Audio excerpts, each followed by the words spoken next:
Dia tonga soa atao amin'ny fandaharana Jean Forêt Santé aty Canada indray ianao. Ny resahantsika anio zany dia ny momba ny famonotena na ny suicide izany. Zavatra tena eo am-pikarohana eo am-pelatanan'ny manam-pahaizana ankehitriny ny momba an'io toe-javatra iray io satria dia hatramin'izao zany dia mbola tsy fantatra mazava zany ny tena anton'ireo karazana fisehoan-javatra amin'ny fiarahamonina ireo dia ny suicide izany.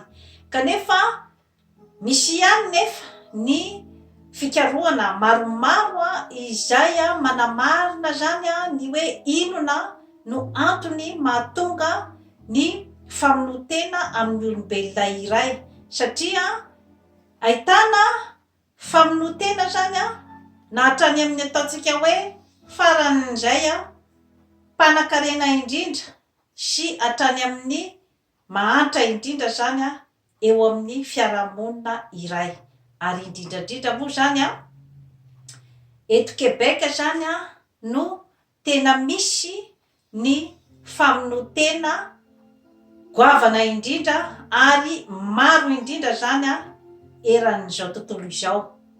Raha ohatra zany ka oharina amin'ny tany hafa, satria raha ohatra ka any États-Unis sy any Europe zao dia efa maro dia maro ny tahan'ny famonotena any amin'ireo tany ireo, fa eto zany dia azo lazaina fa eto zany no ambony indrindra. Zany rehetrarehetra izany kanefa dia tsy manala ny tany andalam-pandrosoana ohatran'ny Madagasikara, satria dia efa mitombo ny isan'ny famonotena koa zany any Madagasikara, indrindrandrindra zany eo amin'ny tanora. Ka izay zavatra rehetrarehetra izay zany no hoady adintsika eto zany ny hoe inona no mahatonga ny famonotena zany eo amin'ny olombelona iray. Voalohany indrindra moa zany ny atao hoe famonotena dia tsy voatery akory ho ny resaka hoe fihinanana fanafody na ny hoe famonotena fiatonana amin'ny tady izay mampijanona ny ain'ny olona iray. Tsy izay fotsiny atao hoe famonotena, fa na ny ataontsika koa zany hoe ny karazana fampijalintena ara-moraly miandalana dia mitovy ihany amin'ny famonotena. Izany hoe ny famonotena dia mety miseho amin'ny alalan'ny fisotroana toaka be loatra. Ny famonotena dia mety miseho amin'ny alalan'ny fidirovana zava-mahadomelina, amin'ny alalan'ny fihinanana sakafo tsy ara-pahasalamana be loatra, indrindrandrindra koa zany ny siramamy. Eo ihany koa zany ny ataontsika hoe zany hoe ny karazana diso fandeferana be loatra, diso tafahoatra zany manoloana ny herisetra izay alefan'ny manodidina anao. Zany zavatra rehetrarehetra izany dia azo lazaina zany fa hoe ao anatin'ny famonotena miandalana zany. Eo ihany koa ny diso fiakinan-doha be loatra amin'ny karazana ataontsika hoe zany ohatra hoe ny filokana reny ohatra, dia reny zavatra rehetrarehetra ireny zany dia ao anatin'ny ataontsika hoe zany hoe famonotena miandalana zany amin'ny olona anankiray. Inona zany no tena antony zany mahatonga ny famonotena? Betsaka zany ny lafiny araky ny fikarohana mety mahatonga ny famonoantena. Dia eo ny ataontsika zany hoe ny disadisa eo amin'ny fiarahamonina, ny olona iray zany izay tsy mety mandre fahafinaretana amin'ny fiainana, zany hoe tsy mety zany maheno ny ataontsika hoe sensation de bien-être, zany hoe olona malalaise foana zany amin'ny fiainany, ary mandre tsy metimety foana zany ny fomba fisainany, ny fomba fahitany, ny olona manodidina azy ny fiainany amin'ny andavanandro zany tsy ahitany tsirony mihitsy zany ny zavatra rehetra izay miseho amin'ny manodidina azy.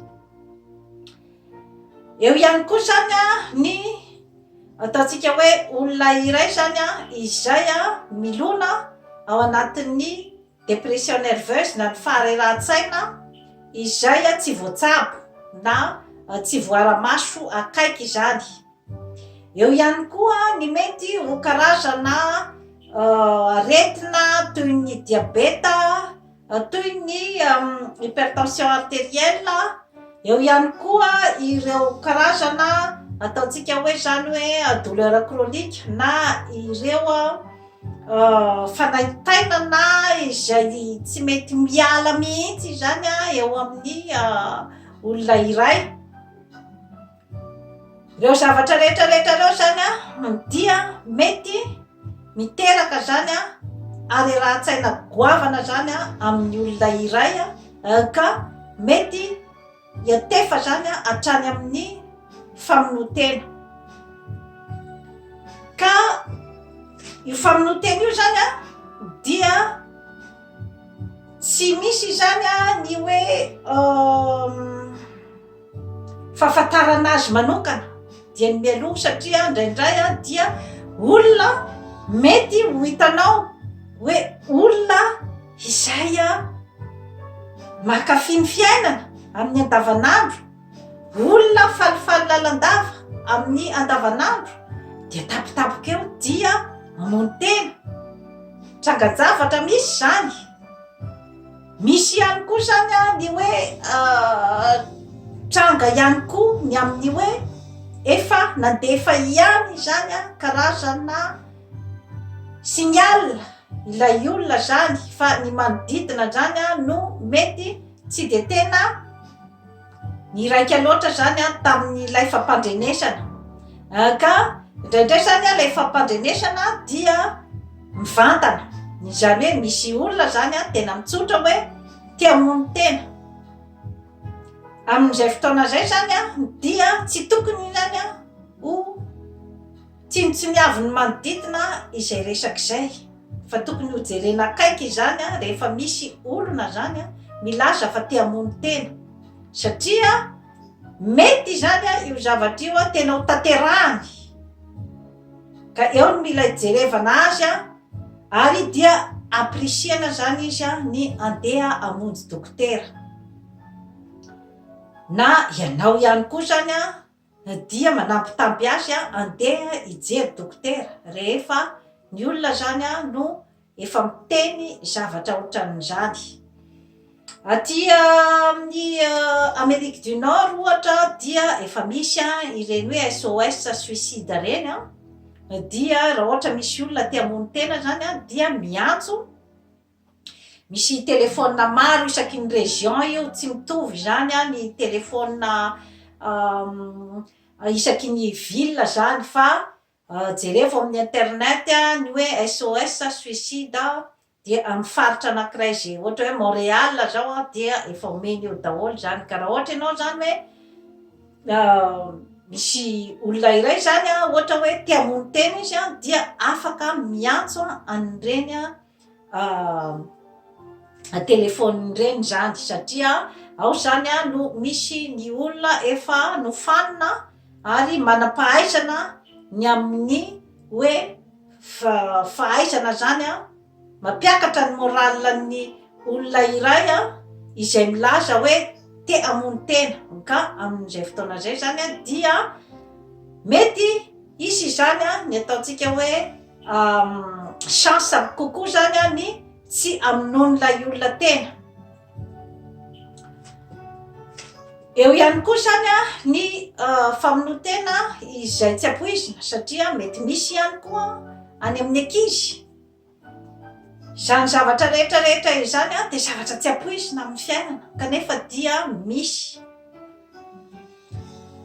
Maro dia maro zany ny trangam-piarahamonina rehefa hoe misy mamono-tena zany ao amin'ny fianakaviana, dia ohatriny hoe lasa misy culpabiliser zany ny fianakaviana ray manontolo hoe inona ny antony, sao de nisy zavatra tsy nety natao taminy, kanefa dia tsy tokony izany hoe anana an'izay ataontsika hoe culpabilité zay eo aminy ny manodidina, satria na inona na nisy ary atao hoe fifamaliana ohatran'izany talohan'ny namonoan'ilay olona tena, dia ilay olona no efa misy zavatra tsy de metimety ao aminy.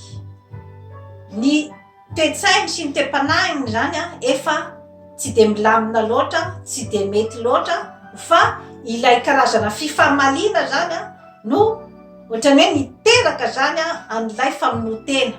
Ka izay zany no antony hoe tsy tokony zany anana an'ilay ataontsika hoe sentiment de culpabilité zany ny olona izay manoloana ny famono-tenan'ny olona iray. Ny tena antony koa zany izay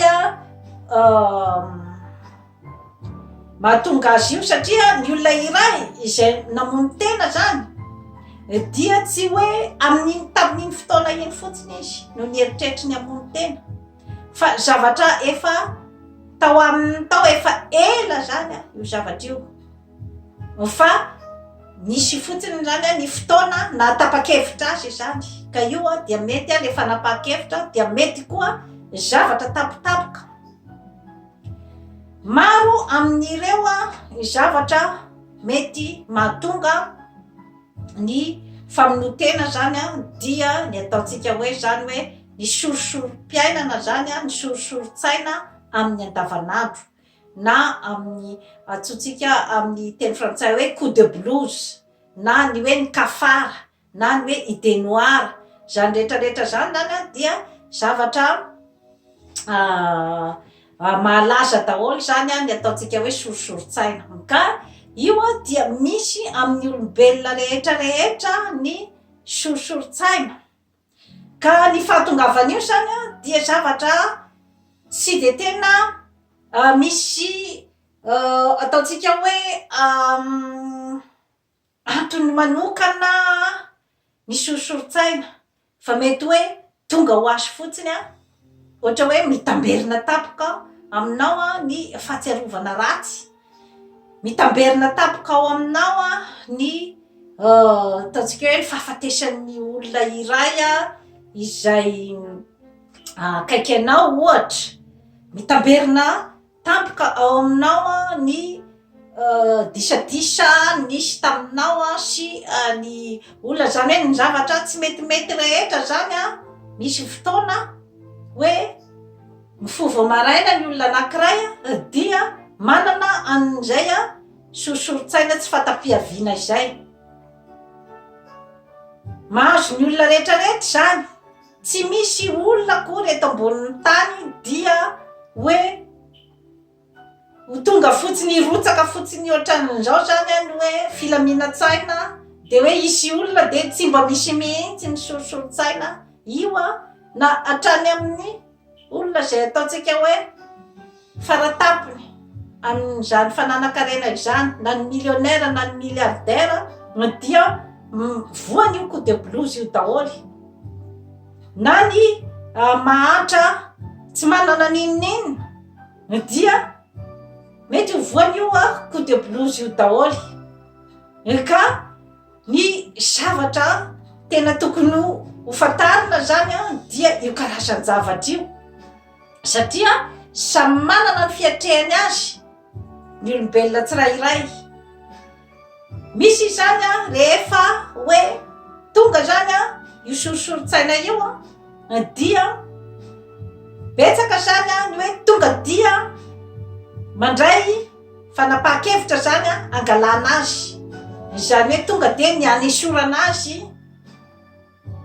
sahala amin'ny hoe misy fagagana zany mirakla izay anesorana azy tapoka. Dia ireo mirakla ireo dia ao ny toka ohatra, ao ny zava-mahadomelina, ao ny sigara, ao ny fandehanana mihinana ny karazana zavatra mamy, ny gâteau, ny chocolat. Ao ihany koa ny ataontsika hoe zany hoe ny fandehanana mitsitokotoko zany andeha hiresaka na amin'ny telefona zany io na mandeha any amin'ny namana. Dia ilay ataontsika hoe zany hoe ny fihaonana ny samy mpinamana, indrindrandrindra ny vehivavy zany no tena betsaka amin'io. Misy ihany koa ny lehilahy izay midoko ao amin'ny tranon'ny olona, ataontsika hoe mandritry ny ray andro ray manontolo dia miresaka ny karazan-javatra rehetra izay misy amin'ny fiainana andavanandro. Dia matetitetika moa zany io dia ny firesahana olona, dia matetitetika koa ny fimehezana olona, dia ny matetitetika koa zany dia ny fifosana olona. Dia izay zany matetika no tonga hoe tonga dia matetika zany hoe mampisava zany an'ilay atao hoe sorosorotsaina zany na ny coup de blues zany. Ka rehefa mandeha matetitetika zany io coup de blues io dia zay zany no mahavantana kokoa zany ny olona, ny akabeazan'ny olona zany eto ambonin'ny tany. Dia izay karazan-javatra zay no tena ataontsika hoe zany fanafody mahafaka ny coup de blues. Betsaka nefa ny antony mety mahatonga koa ny coup de blues. Dia ao koa ny hoe ny karazana aretina na ataontsika hoe zany ny aretina-doha, ny migraine, eo ihany koa ny tension ohatra, tosidra miakatra, ny diabeta, ny glycémie miakatra, manjary tsy azoazonao ny ainao. Eo ihany koa zany ny sakafo tsy dia ara-pahasalamana loatra koa. Raha ohatra koa ianao ohatra avy ny falifaly na dinidiny sotrosotro niaraka tamin'ny namana omaly dia maraina an'iny matetika misy koa ny atao coup de blues. Dia amin'izay fotoana zay zany dia tsy metimety ianao, tsy metimety ny tenanao. Ka ireo zavatra rehetra izay nitany saiko teo ireo zany dia rehefa miverimberina dia izay foana zany no fanasitrananao ny coup de blues. Miverina foana zany ny sorosorotsaina dia sitraninao foana amin'ireo karazan-javatra izay atao hoe negatifa ireo. Dia miamitombo ny fanaitainana, miamitombo ny tebotebotsaina. Izany hoe tsy tena miatrika zany ny hoe inona ny tena olana zany ianao raha ohatra ka misy olana amin'ny fiainana, fa ohatrany hoe atao fanafody traitement symptomatique. Zay moa ny anarany zany amin'ny médecine. Izany hoe raha marary endo matetika zany ianao dia mihinana aspirine. Dia ohatrany hoe misinda iny zany. Dia raha marary endo matetika ianao dia aspirine. Nefa tsy fantatra inona marina no mety mahatonga an'ilay aretina-dohanao. Mety misy zavatra hafa, mety hoe miakatra tosidra ianao fa tsy fantatrao zany zavatra zany. Eo ihany koa na ny ataontsika koa zany hoe ny resaka fitohanana na ny constipation. Ka ireny karazan-javatra rehetra ireny zany dia mahatonga ny fahasoresorenana amin'ny fiainana. Ka efa nazavaiko teto daholy ny amin'ny zany forêt santé zany ireo karazan-javatra rehetra mety manelingelina anao, mahatonga anao tsy hanana ny atao hoe bien-être, tsy hanana ny atao hoe fafinaretana amin'ny fiainana. Efa nazavaiko teto daholo ny dépression nerveuse, efa nazavaiko teto izany atao hoe tsy fahazakana siramamy. Rehefa mihinana siramamy be loatra de ohatry ny drogue io de te hinana foana kanefa ianao mety tsy mahazaka siramamy na mety misy diabeta. Efa nazavaiko teto daholo ny hypertension artérielle, efa nazavaiko teto daholo ny tsy fahazakana gluten izay mahatonga ny vavony mikorotana ka mety miatraika hatrany amin'ny toe-tsainao. Efa nazavaiko teto daholo ny resaka hoe mahatonga ny olona anankiray izay tsy afaka mpamaha ny olany, tsy afaka mijery ny olany satria zany zavatra rehetrarehetra izany satria misy tahotra foana mipetraka ao aminy.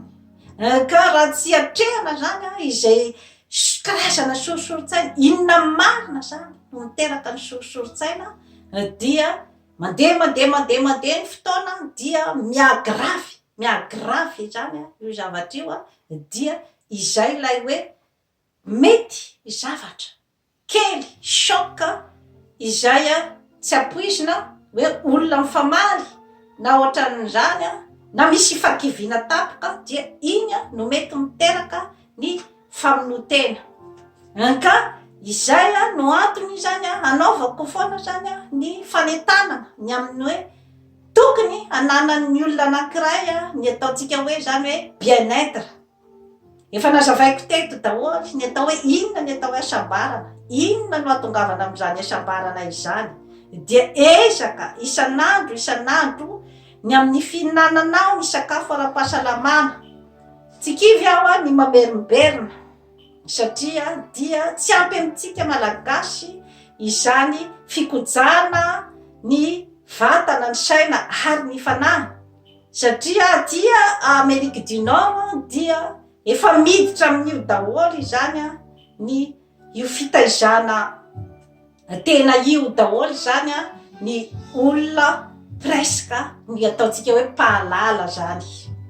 Efa miditra amin'io daholo na ny entrepreneur na ny politicien na ny olona intellectuel, efa miditra amin'izay hoe fitaizany ny vatany, ny sainy ary ny fanahiny izay, indrindrandrindra amin'ny sakafo ara-pahasalamana.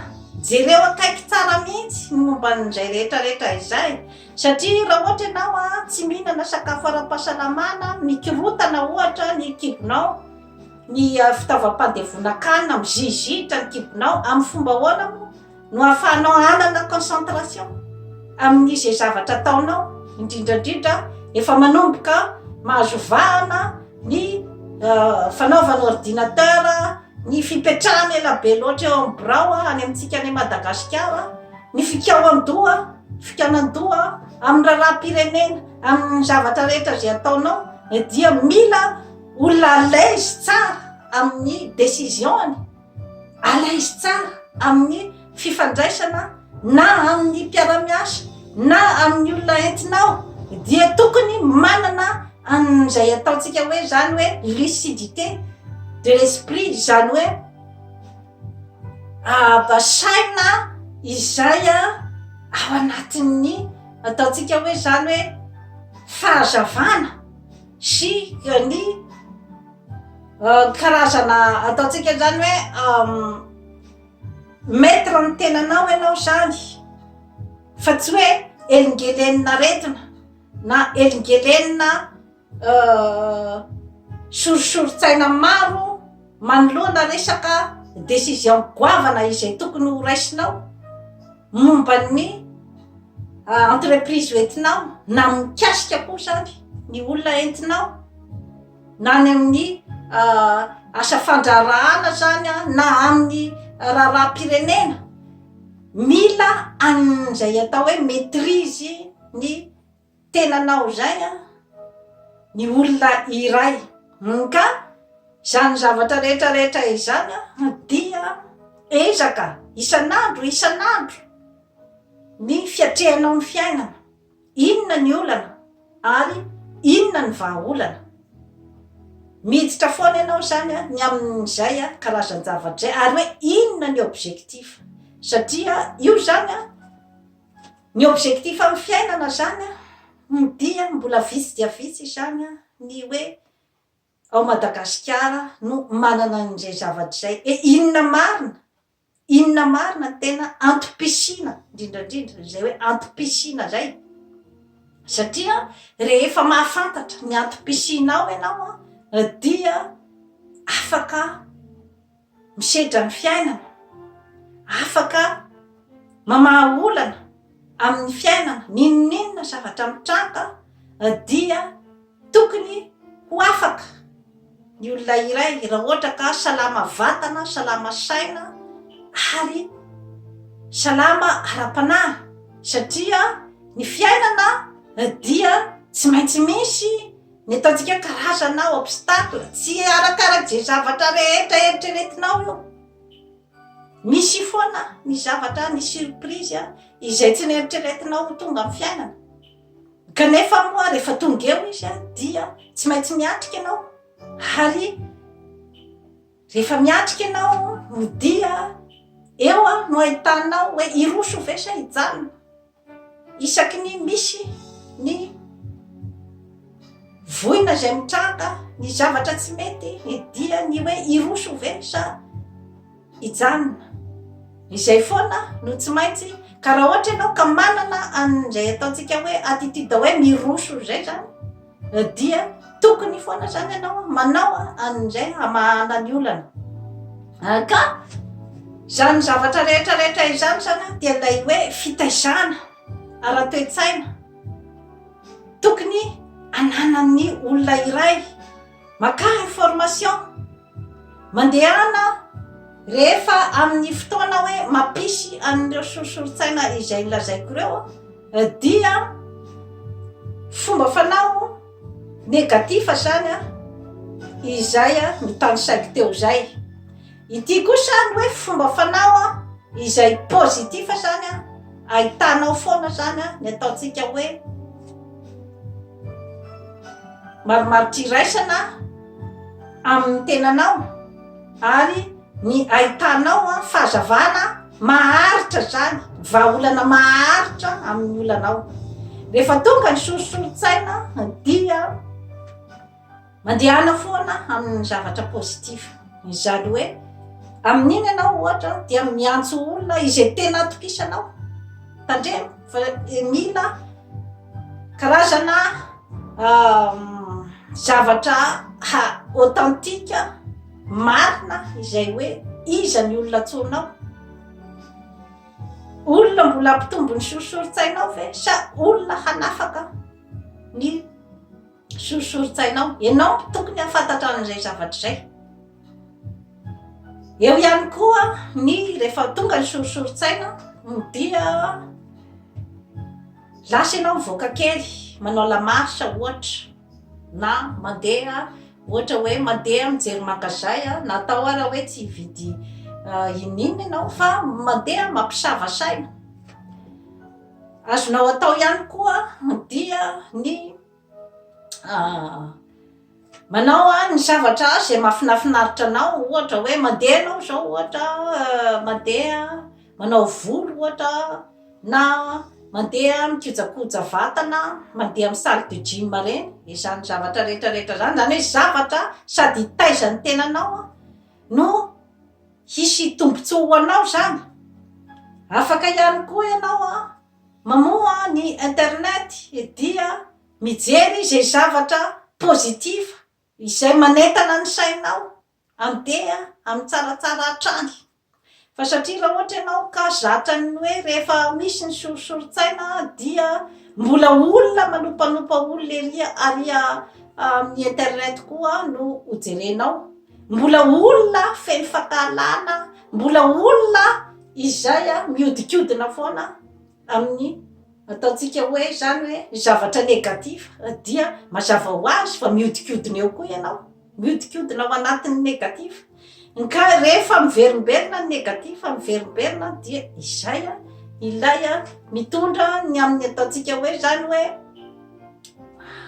fahaverezana tanteraka satria ny famonotena koa dia tsy voatery hoe ny famonotena izay nitantaraiko teo fotsiny fa rehefa miditra zany ianao any anatin'ny ataontsika hoe fanakorotananao ny sainao io izany hoe rehefa ampidirinao ao daholy ty karazan-javatra negativa rehetrarehetra ty ohatry ny ordinateur ny lohantsika olombelona fatandremo ny atidoantsika ohatry ny ordinateur zay nampidirinao tao ihany ka raha ohatra ka ampidirinao ao ny fakalana ampidirinao ao ny fanenjena olona ampidirinao ao ny fialonana ampidirinao ao ny karazana opaopa ny alako bika tsy tiako tarehy ampidirinao ao ny fakivin-tsaina ampidirinao ao ny eritreritra fa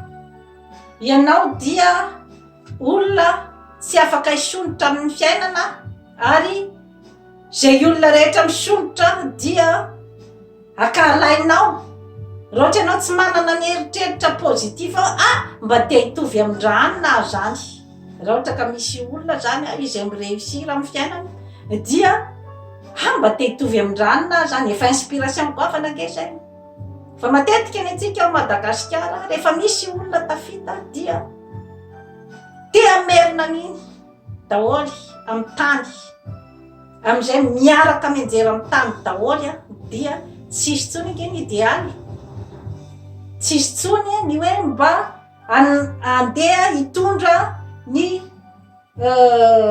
ataontsika hoe mba fanantenana eo amin'ny tanora fanantenana eo amin'ny olona zany nge no mampandroso ny aty amin'ny tany vaventy misy ny ireo ataony hoe star étoile izay manome motivation zany ny réussite-n'ireo manome motivation ny sarambabem-bahoaka mampiezaka ny jeune mba hahitany hoe inona ny talentany mba hanao ny metimety kokoa satria raha ohatra ka averina ary amin'ny tany daholy ny olona rehetrarehetra dia aiza eotsika valala tsy mandady arina ho sisy ny fitenenana ao fanitsakitro ao tsy misy afaka hiakatra dia amin'izay fotoana zay dia isany mahazo ny tombotsoa mbola ny vahiny ihany satria rehefa isika samy malagasy mifanitsakitro dia mazava ho azy fa mbola ny vahiny izy foana no maka ny tombotsoa rehetrarehetra ka izany no antony zany amerimberenako eto foana mandehana amin'ny pozitif ny pozitif dia ny olona izay falifaly lalandava ny olona izay mahay mionona amin'ny zavatra izay ananany ka io fiononan'io tsy midika hoe mijanona eo fa amin'ny alalan'ny zavatra izay anananao dia amin'iny no ahafahanao mietsiketsika misondrotra amin'ny